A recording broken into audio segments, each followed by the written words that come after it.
Elle s'appelle Christiane Koulibaly, elle est chef d'entreprise au Burkina Faso, elle est l'une des leaders de la transformation de la mangue dans son pays. Elle est en séjour pour quelques semaines en Pays de la Loire et particulièrement en Vendée à l'invitation de l'association AFDI Pays de la Loire et c'est notre invitée, bienvenue dans L'air de rien.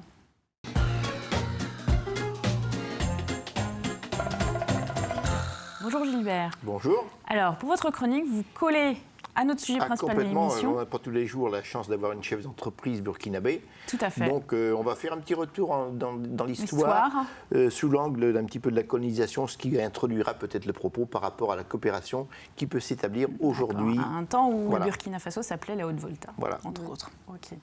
Avec nous, bonjour. Bonjour. Christiane Koulibaly, vous êtes chef d'entreprise au Burkina Faso. Oui. Et vous êtes une spécialiste de la transformation des mangues dans votre pays, donc on va y revenir. Et vous êtes accompagnée de Marietta Bartho-Merliot, là, et Marietta, vous êtes la présidente d'AFDI Pays de la Loire.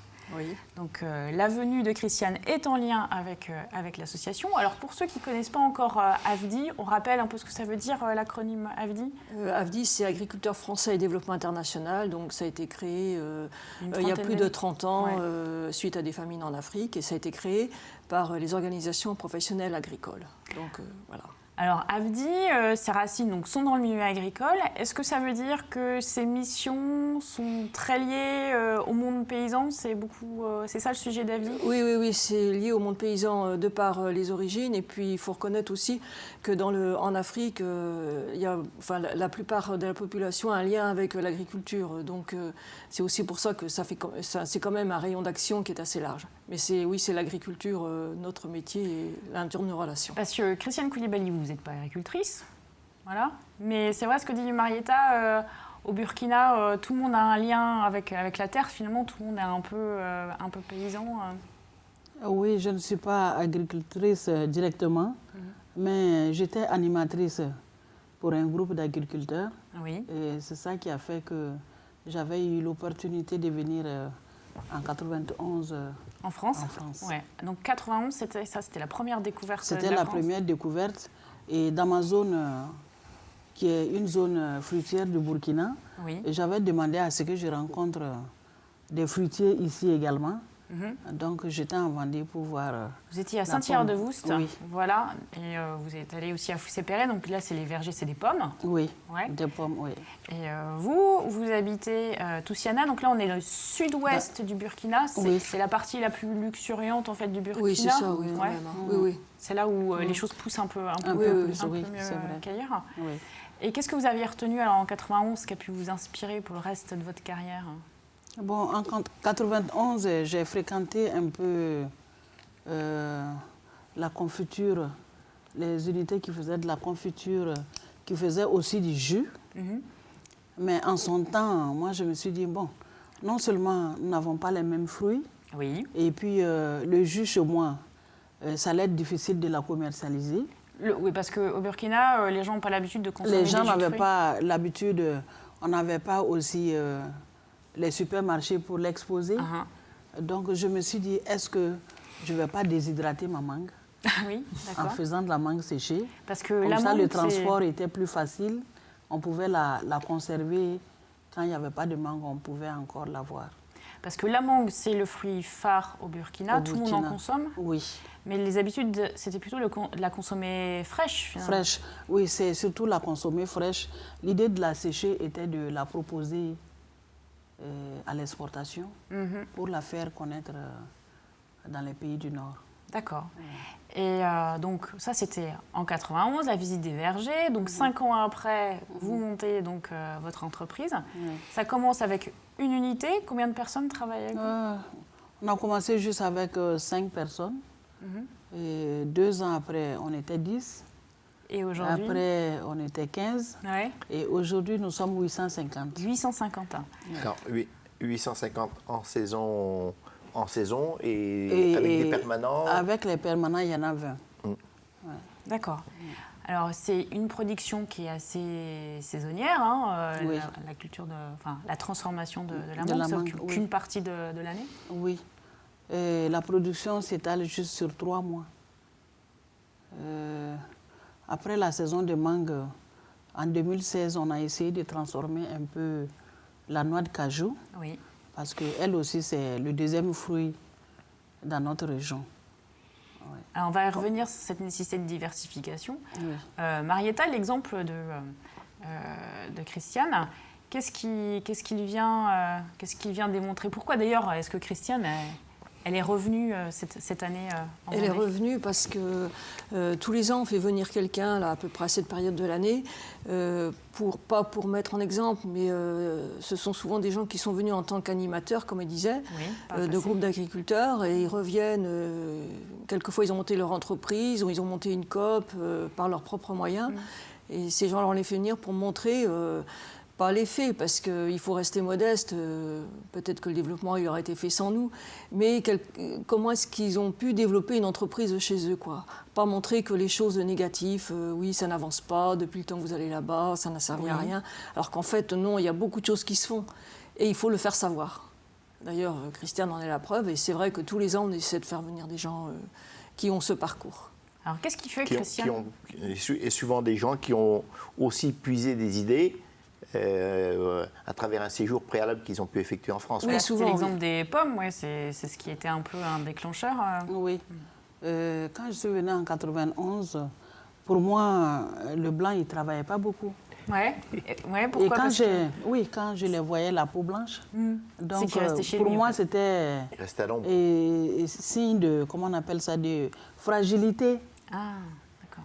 Mais je me suis rendu compte que il y avait beaucoup d'endurance ici, de persévérance. Et puis, la rigueur dans ce que les gens faisaient, ça m'a beaucoup inspirée. Et c'est comme ça que j'ai appris aux gens à travailler au sein de mon entreprise. Parce que la clé de la réussite, c'était ça, c'était réapprendre vos salariés à travailler autrement, enfin, plus de rigueur. Oui. Surtout plus de rigueur, plus d'hygiène. Oui. Et on essaie de voir, par exemple, aujourd'hui, ce matin, et l'entreprise que je viens de visiter, j'ai encore compris qu'on pouvait désinfecter avec du vinaigre blanc. Ah, ça, j'étais tellement contente ce matin. Donc, ça fait déjà un plus à ma vie. Parce que le vinaigre blanc, c'est pas très cher et puis... Non, c'est pas très cher et puis on l'a sur place. Voilà, mais je ne savais pas que je pouvais l'utiliser dans le bio. Parce qu'on m'avait dit dans le bio, on n'utilisait rien que l'eau. Oui, d'accord. Donc, est-ce que vous faites aussi de la mangue bio ou c'est un projet? Oui, on fait de la mangue bio, 45% de bio et 55% de conventionnel. De conventionnel, d'accord. Alors, dans le parcours que Christiane fait sur plusieurs semaines en Vendée et en Pays de la Loire, donc il y a la participation des grands événements comme Tech Élevage ou Agri Summit, qui a eu lieu quelques jours, des interventions auprès du grand public, et puis des visites, des rencontres avec des grandes entreprises. Il y a eu Fleury-Michon il n'y a pas longtemps. Oui, on était à la Fleury-Michon, avant-hier, oui. Oui, donc, en Vendée, donc...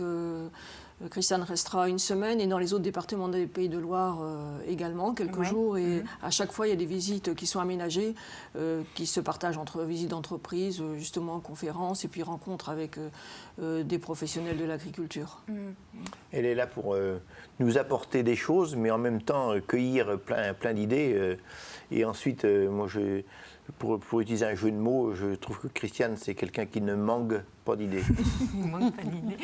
Mais est-ce que c'est pas... Des fois, ça ne pose pas problème, le fait que le contexte économique, social et culturel de la France est très différent du Burkina. Donc cette confrontation, quand vous venez en France, par exemple, est-ce qu'on ne craint pas de repartir avec des idées qui ne sont pas adaptables, finalement, ou qui peuvent... Ben oui, parce qu'on ne peut pas transposer ce que nous voyons, mais on a chaque fois une toute petite idée qu'on peut améliorer. Oui. Le vinaigre blanc. Le vinaigre blanc, par exemple. Le séchage des pommes. Oui, le séchage des pommes. Je ne pensais pas qu'on séchait aussi les fruits ici, mais je trouve qu'on en sèche. Je suis contente pour ça. Et puis, je suis là aussi pour la recherche de partenaires. J'ai besoin, par exemple, d'un partenaire pour m'aider à faire du compost. Je n'ai pas l'expertise. Donc, avec les épluchures, tout ça? Oui, les épluchures. Et aussi, si j'ai un importateur français, ça me fera plaisir. Parce que tous mes produits vont en Allemagne, en Hollande, en Angleterre, pendant que moi, je parle français. Je ne comprends pas un mot d'anglais. ce serait bien que mes produits passent par la France. Eh bien, l'appel est lancé. Alors, on va y revenir. Et Gilbert, lui, va nous éclairer un petit peu sur l'histoire coloniale subie au Burkina. Tout à fait.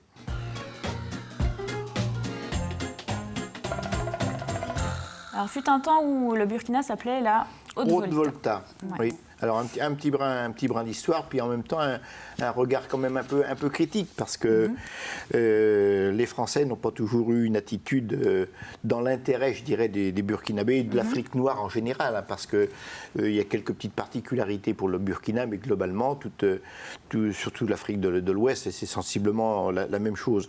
Pour le Burkina plus précisément, les premières expéditions datent au début vers un petit peu après 1826, René Caillé. La véritable conquête, c'est juste avant 1900, ça fait donc en gros 120 ans. Avec le traité du Yatenga, on peut considérer qu'en 1914, juste avant la guerre, le pays était complètement conquis. Le mot conquis veut bien dire ce qu'il veut dire.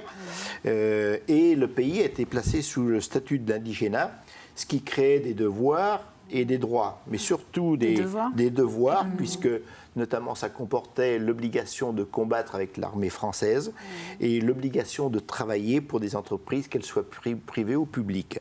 Et c'est ainsi qu'il y a eu des milliers de Burkinabés qui ont été réquisitionnés pour construire des bâtiments coloniaux, la construction des routes, le chemin de fer Abidjan jusqu'au nord de la Haute-Volta. Certains ont été déportés en Côte d'Ivoire pour la plantation de cacao, de café, la production de coton. Et puis aussi, ils ont été enrôlés avec les tirailleurs sénégalais. Ils étaient en première ligne, c'était de la chair à canon. Hein. Certains ont résisté, ont fui des jeunes, surtout vers le Ghana. Et il y a eu une révolte en 1915 qui a été sévèrement réprimandée.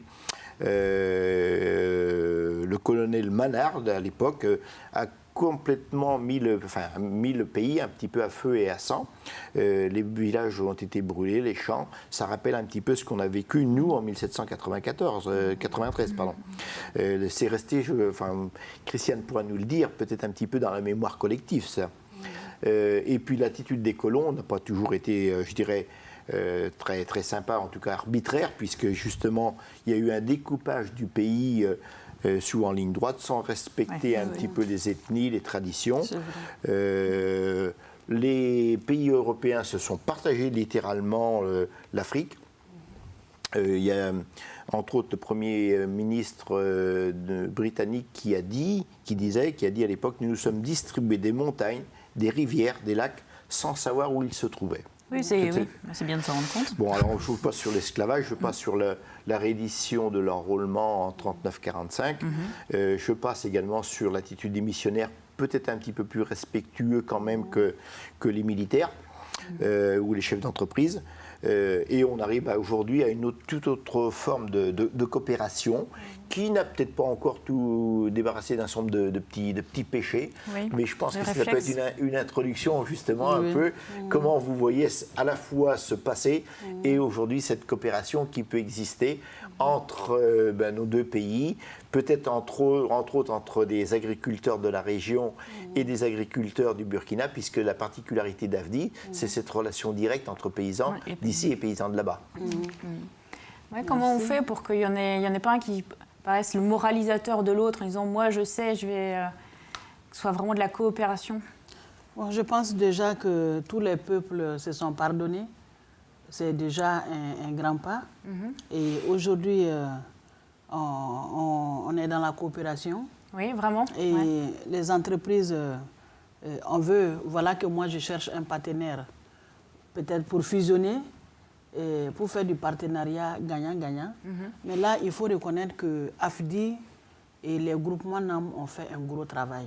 Donc les groupements NAM, c'est donc… Ce qu'ils ont fait que les autres ONG n'ont pas encore fait, c'est d'envoyer un paysan rural du Burkina Faso en France. Bon, quand il arrive, déjà, le choc qu'il a, il a la volonté d'aller faire la même chose chez lui. Même quand bien, même il sait qu'il ne peut pas. Mais ça lui donne une idée pour voir sur mon tiroir, qu'est-ce que moi je peux développer pour sortir moi-même d'abord de la pauvreté et accompagner les autres. Les autres ONG ne le font pas. D'aucuns diront peut-être qu'il faut leur donner le transport qu'on fait. C'est quand même de l'argent. Mais je pense que l'expérience qu'ils viennent voir, c'est encore plus que l'argent qu'on pouvait leur donner. Oui, parce qu'il existe un nombre incalculable d'associations, d'ONG, mais qui sont très souvent axées sur le don, sur l'aide qui peut être louable, hein, de construire une école, un dispensaire, etc. Mais est-ce que c'est pour vous, pour autant, du développement? Non. Ce n'est pas du développement. Bon, une partie du développement, oui, parce que les enfants, ils vont s'instruire. Quand tu es instruit, c'est plus facile pour toi. Moi, je n'ai que le niveau CM2. Hein. Pour ce que je fais, je sais que je fais beaucoup d'efforts pour arriver là. Mais les enfants qui vont jusqu'au bac et plus, c'est plus facile pour eux d'entreprendre. C'est du développement, mais c'est un peu lent. Donc en fait, l'autonomie, c'est quelque chose de... Oui, l'autonomie, c'est très important. Et plus le peuple est pauvre, la nation ne peut pas être bien. Et si les individus sont développés, la nation se développe parce qu'ils vont payer les impôts. Oui. Est-ce que le Burkina, là, est-ce que vous sentez qu'il y a une... parce qu'on parle de révolution aussi, un peu, les peuples qui se prennent en main. Est-ce que c'est une réalité, ça, au Burkina? Est-ce qu'on voit que les gens ont repris confiance en eux et ont envie d'avancer? Oui, les gens ont pris confiance en eux. Et moi, je suis vraiment une preuve de ça. Parce qu'au Burkina, ce n'était pas facile avant qu'une femme se mette à travailler pour avoir son indépendance financière. J'ai été beaucoup critiquée et au départ, les hommes ne voulaient pas que leurs femmes viennent travailler avec moi, de peur que je les contamine. Parce que dans votre usine, il y a une majorité de femmes. Oui, c'est au moins à 99% femmes. Voilà. Mais aujourd'hui, c'est des pères de famille qui se déplacent pour trouver de la place pour leurs femmes et pour leurs enfants. Et c'est beaucoup de filles. Avant, les garçons étaient priorisés. Et ils allaient plus à l'école que les filles. Alors moi, je donne la place aux femmes et aux filles pour qu'elles puissent aussi étudier comme les garçons. Et depuis lors, la révolution est née et il y a beaucoup d'entreprises aujourd'hui qui sont dirigées par des femmes et ça fonctionne bien. Est-ce que le développement, justement, aujourd'hui, du Burkina, puis de d'autres pays, mais entre autres du Burkina, ne va pas se faire un petit peu par les femmes? Moi, j'y suis allé à plusieurs reprises au Burkina, et dans certains villages, des groupes de femmes se prenaient réellement en femmes et bousculaient un petit peu les hommes. Ce qui était de plus, comme vous le dites, davantage accepté que ça pouvait l'être il y a 20 ans. Ce n'était pas accepté du tout. Mais pour le petit village de Toussiana, je sais que nous sommes quand même 3 femmes battantes. Nous sommes 2 dans le même secteur d'activité qui est la mangue séchée. Mais il y a une autre aussi qui fait le beurre de qualité, qui est d'ailleurs exportée vers la France. Je crois que le développement passera beaucoup par les femmes. Alors, Avdi, quand vous faites venir, Christiane, quand vous faites venir donc, parfois une vingtaine de personnes au fil de l'année, une vingtaine de Burkinabés en Pays de la Loire, il y a la moitié sont des femmes presque. Alors en général, dans le cadre dans lequel Christiane est venue en 91, donc c'était ce qu'on appelait les animateurs paysans, donc qui étaient paysans animateurs de leur cellule des groupements en âme, et donc on continue tous les ans à faire venir 10 animateurs paysans, 2 par département et un homme et une femme à chaque fois pendant 2 mois. Donc parce que ça a toujours été important et pour le Burkina et pour nous d'avoir cette parité. Et c'est vrai que souvent au départ, les femmes c'était pour l'alphabétisation, où elles étaient plus sur l'éducation, mais elles étaient quand même très impliquées dans l'agriculture parce que tout ce qui concernait l'alimentation, le maraîchage, c'était quand même les femmes. Donc ça a toujours été un peu comme ça. Enfin, il n'y a jamais eu trop de soucis de ce côté-là pour trouver des femmes pour venir. Et il y a toujours beaucoup de candidates, oui. Mais c'est pas n'importe qui vient, il y a en quelque sorte, je dirais presque une mini-sélection, c'est-à-dire que les personnes viennent pour elles-mêmes, mais aussi en se situant en tant qu'animateur. D'une cellule, d'un groupement. Pour diffuser après. Oui, c'est vrai. D'accord. Donc là, à l'entreprise, 850 salariés. Vous êtes une des leaders en tant qu'entreprise privée dans votre secteur, la transformation des mangues. 99% part à l'export. Oui. Ouais. Mais c'est de plus en plus concurrentiel quand même la mangue, donc il va falloir mettre en place une diversification. Oui. Et ça, c'est la transition. Parce que la mangue, comme je dis, elle vient juste 3 mois sur l'année. Oui. Et 3 mois, les femmes sont autonomes financièrement. Et après, elles retombent encore dans l'extrême pauvreté. Alors, je me suis dit, il faut diversifier. On a aussi l'anacardier qui est sur place. Donc, la noix de cajou. La noix de cajou. Donc, elle, avec un grand magasin et un fonds de roulement pour la ravitailler, on peut travailler même 7 mois. 7 et 3, ça fait 10 mois. Et les 2 autres mois, on se repose. Pas comme en France, en fait. Votre activité, votre entreprise crée du travail, donc Oui. ça procure une richesse localement et globalement aussi au pays. Oui. Ma question, est-ce que ce que vous avez fait à une échelle moindre ou plus importante, est-ce que ça peut, la création d'entreprises comme la vôtre peut se multiplier, se réaliser ailleurs? Ben oui, parce que il y a quand même 70 entreprises de transformation de la mangue au Burkina. C'est vrai qu'il y a des très petites, mais ça veut dire qu'il y a des gens qui voient que ça va et on a quand même la matière première pour le faire. Il y a des gens qui sont installés par rapport à ça. Mais la diversité, là, ça, on commence aussi avec ça pour évoluer. Je pense que le développement local, on peut commencer comme ça. Très bien. Bon, on n'a pas tout dit, Christiane, mais en tout cas, on a compris qu'il n'y avait pas que la volonté de développer une activité économique, c'était aussi le développement autour de vous et de toute une filière du paysan jusqu'à l'émancipation de la femme. Oui. Ouais. Vraiment, pour conclure, je dirais que la transformation que je fais au niveau du Burkina, ça nourrit des gens jusqu'en Europe. Puisque ceux qui importent le produit, ils le vendent, ils donnent du boulot à certaines personnes. C'est une chaîne. Voilà. Donc, pour terminer, il nous faut un partenariat gagnant-gagnant. En France? Oui, on a besoin juste de l'expertise qu'on ne connaît pas. Voilà. Et puis, un tout petit accompagnement par rapport au matériel qu'on n'a pas. Parce que présentement, on travaille manuellement. Alors, en un mot, mangez des mangues de Toussiana. Oui. Goûtez-y et vous voudrez... Oui, et puis la noix de cajou. Et un autre cajou. Très bien. Moi, je pense que le message est passé. Merci Christiane, merci Marietta. Merci. On va conclure l'émission avec la chronique d'Yvelise. C'est Gilbert qui quitte le plateau. À bientôt Gilbert. Merci.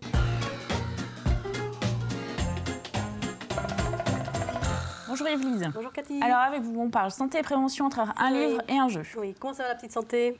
Ma foi, vous voulez qu'on en parle vraiment? Si je vous demande ça effectivement aujourd'hui, c'est qu'effectivement on va parler médecine et prévention. Médecine avec le livre de Emma Strack, que vous connaissez parce qu'elle avait déjà... Collaboratrice de Michel Simès. Oui, pour le bouquin Les arnaques de la médecine. C'est vrai. Donc dans ce livre, elle l'écrit toute seule, mais par contre Michel Simès en fait la préface.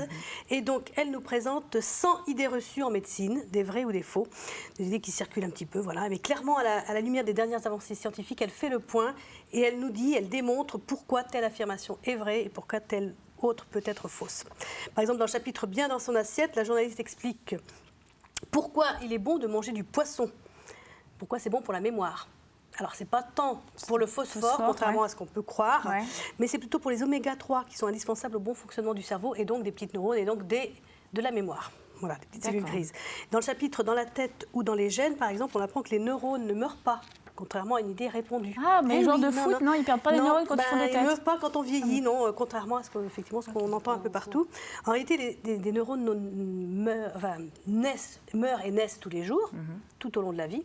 Donc, c'est plutôt encourageant, nous, qui avons toute une vie devant nous. Enfin, voilà, je trouve que c'est très, très positif.